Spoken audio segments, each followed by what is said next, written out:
And here's the next one. Hopefully you got here because you knew the answer, but just in case, here's the answer.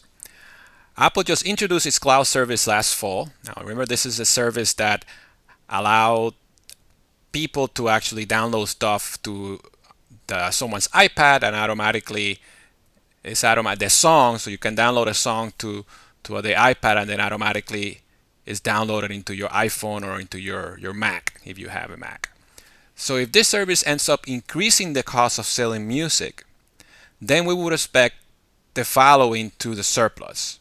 Blank in the blank of surplus in the market for commercial music. So you have to first understand if this is going to increase or decrease the price of what consumer or producer surplus. Again, we're going to try to answer without looking at the choices. So if this is a change in supply, then the change in supply, the only thing we're going to be able to tell is that a change in supply is going to affect the price that buyers pay. So we will be able to say something definitive about consumer surplus, but we probably won't be able to say something definitive about producer surplus because the supply is changing. So we know the price will change, and we know for sure that the consumer surplus will change. And we know that the actual price, the supply curve, would shift to the left. That would increase the price that buyers paid, and hence will reduce the consumer surplus of buyers. So we will know for sure that if this is the effect of the cloud service increasing the cost of producing music, then buyers will pay a higher price and their consumer surplus will go down. So the answer has to be, what is it? The cost of a decrease in consumer surplus.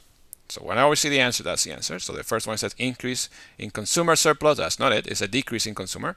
Decrease in consumer surplus. That's the answer. Now C says increase in producer surplus. Probably some of you might actually consider this one because since the price is going up, then producers are getting more surplus. But remember that some producers will not be able to produce anymore.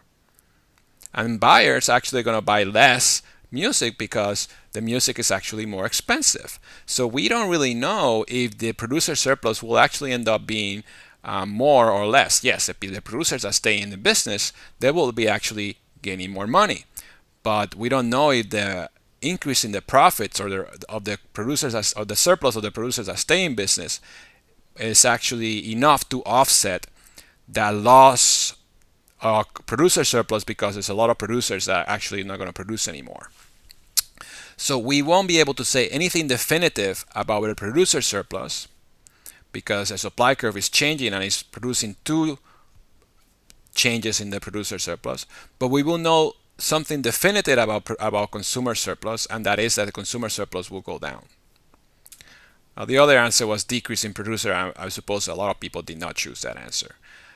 Usually students get confused between answers B and C.